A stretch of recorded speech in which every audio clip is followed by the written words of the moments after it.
Good morning student.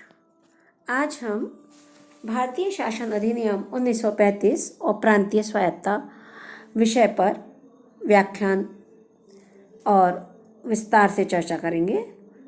Government of India act 1935, इसमें सबसे पहले हम भारतीय शासन अधिनियम और उसकी प्रमुख विशेषताएं करेंगे। उसके भी दो भाग बनाएंगे बेटा।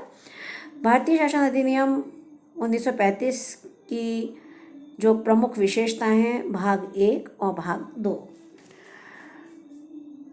1935 का भारतीय शासन अधिनियम बहुत लंबा और जटिल था। अधिनियम में 451 धाराएं और 15 परिशिष्ट थे। अधिनियम के इतने अधिक लंबे और पेचीदा होने का मूल कारण यह था कि एक ओर तो भारत में बढ़ती हुई राष्ट्रीयता के कारण भारत के लोगों को सत्ता का पर्याप्त हस्तांतरण आवश्यक हो गया था। दूसरी ओर ब्रिटिश सरकार शक्ति हस्तांतरण के साथ साथ अपने हितों की रक्षा की पूर्ति कर लेना चाहती थी। अधिनियम की मुख्य विशेषताओं का हम अध्ययन करेंगे। तो सबसे पहली विशेषता है बच्चों, अखिल भारतीय संघ। 1935 के अधिनियम द्वारा यह निर्णय किया गया कि केंद्र में ब्रिटिश प्रांतों और देशी रियासतों को मिलाकर एक संघ स्थापित किया जाए और यह संघ 11 ब्रिटिश प्रांतों, 6 चीफ कमिश्नर के क्षेत्रों और उन देशी रियासतों से मिलकर बनना था जो स्वेच्छा से संघ में सम्मिलित हों। अधिनियम के अनुसार प्रांतों के लिए संघ में शामिल होना अनिवार्य, परंतु देशी रियासतों के लिए ऐच्छिक था। संघ में सम्मिलित होने की इच्छुक प्रत्येक देशी रियासत को एक प्रवेश पत्र पर हस्ताक्षर करने होते थे और इस प्रपत्र में शर्तों का उल्लेख किया जाता था जिन पर वह संघ में शामिल होने चाहती थी। संघ की इकाइयों को अपने आंतरिक मामलों में स्वायत्तता प्राप्त थी। संघ और उसकी इकाइयों के विवादों का निर्णय करने के लिए संघीय न्यायालय की स्थापना की गई। केंद्र में एक संघीय कार्यकारिणी तथा व्यवस्थापिका की स्थापना की गई। संघ की स्थापना की पूर्व शर्त यह थी कि कम से कम समस्त देशी रियासतों की कुल जनसंख्या की आधी जनसंख्या वाली देशी रियासतें, जैसे संघीय व्यवस्थापिका के उच्च सदन में देशी रियासतों के लिए निर्धारित 104 स्थानों में से कम 52 की पूर्ति वाली देशी रियासतें संघ में सम्मिलित होने की इच्छा प्रकट करती। इस शर्त के पूरा हो जाने पर सम्राट द्वारा संघ की स्थापना की घोषणा की जाती, परंतु देशी रियासतें संघ में सम्मिलित न हुई और इस प्रकार प्रस्तावित संघ की स्थापना संबंधी घोषणा पत्र जारी करने का अवसर ही नहीं आया। दूसरी विशेषता जो है बेटा, प्रांतीय स्वायत्तता। 1935 के अधिनियम की एक अन्य महत्वपूर्ण और संभवतया एकमात्र संतोषजनक व्यवस्था प्रांतीय स्वशासन की स्थापना थी। इस अधिनियम के द्वारा 1919 के अधिनियम की प्रांतों में द्वैध शासन व्यवस्था का अंत कर उन्हें स्वतंत्र और स्वशासित संवैधानिक आधार प्रदान किया गया। संपूर्ण प्रांतीय शासन लोकप्रिय मंत्रियों के नियंत्रण में कर दिया गया और गवर्नर से आशा की गई कि उसके द्वारा मंत्रियों की सलाह के आधार पर प्रशासन का संचालन किया जाएगा। उसे यह भी निर्देश दिया गया कि उसके द्वारा प्रांतीय मंत्रिमंडल का निर्माण प्रांतीय व्यवस्थापिका के बहुमत दल के नेता की सहमति से किया जाना चाहिए।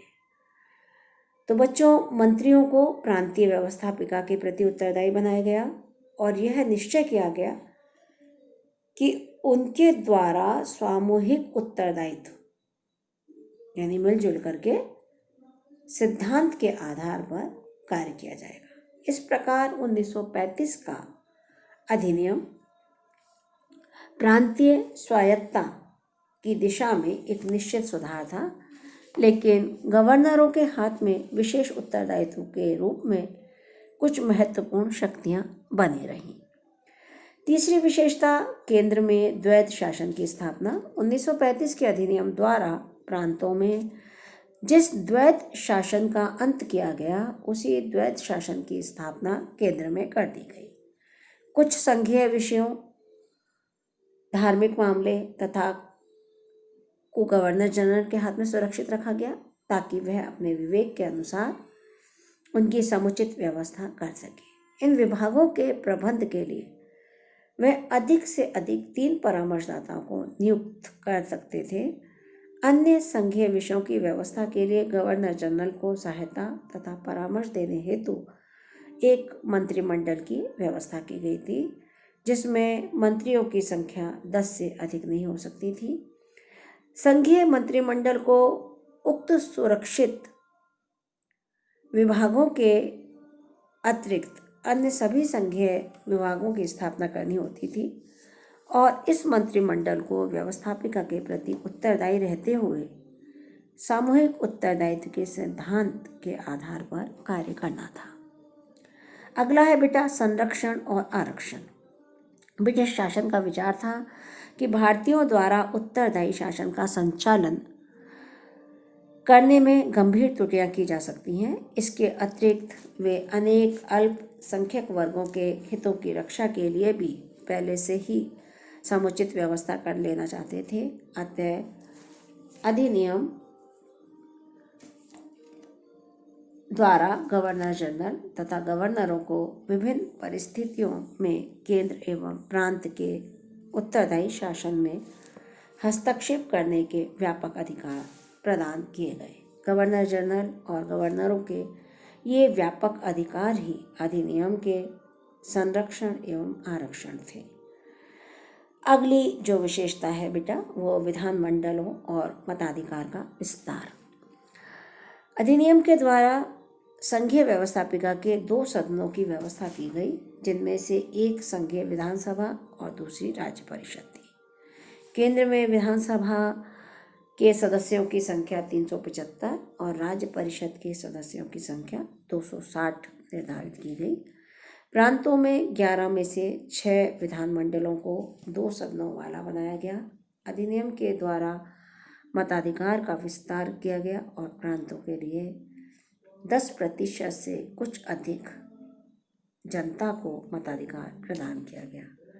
संघीय व्यवस्थापिका के संगठन के संबंध में एक विशेष बात यह थी कि अन्य संघीय व्यवस्था वाले देशों के विपरीत निम्न सदन के निर्माण हेतु अप्रत्यक्ष और उच्च सदन के निर्माण हेतु प्रत्यक्ष निर्वाचन पद्धति को अपनाया गया था।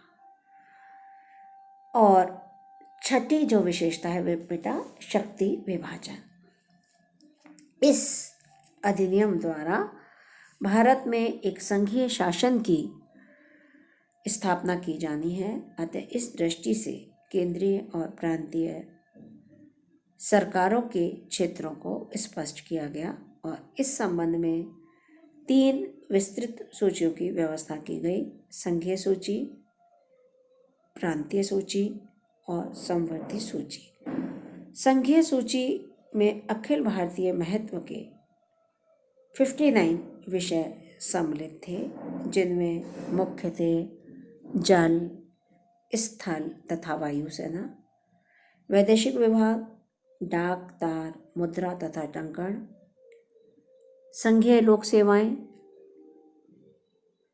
संचार, बीमा तथा बैंक आदि।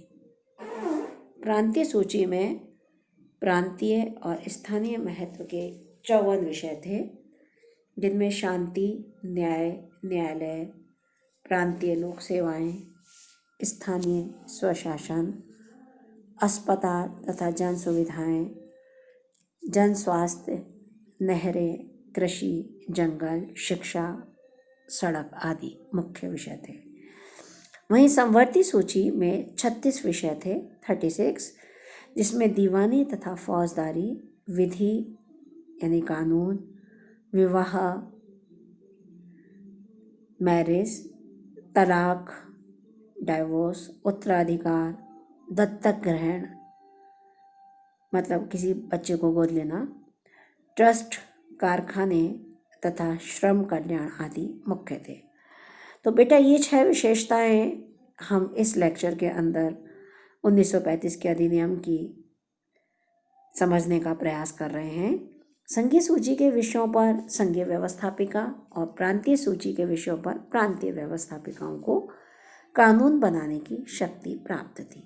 समवर्ती सूची के विषयों पर संघीय तथा प्रांतीय दोनों ही व्यवस्थापिकाएं कानून का निर्माण कर सकती थी, लेकिन पारस्परिक विरोध की स्थिति में संघीय व्यवस्थापिका का कानून ही नहीं मान्य होता। एक विशेष बात यह थी कि अवशेष शक्तियाँ संघीय या प्रांतीय व्यवस्थापिकाओं को प्रदान न कर गवर्नर जनरल को प्रदान की गई थी और उसे यह अधिकार था कि किसी भी सूची में उल्लेख न किए गए विषय पर संघीय या प्रांतीय किसी भी व्यवस्थापिका को कानून बनाने का अधिकार दे सकता था। आज के व्याख्यान में यही इतना ही।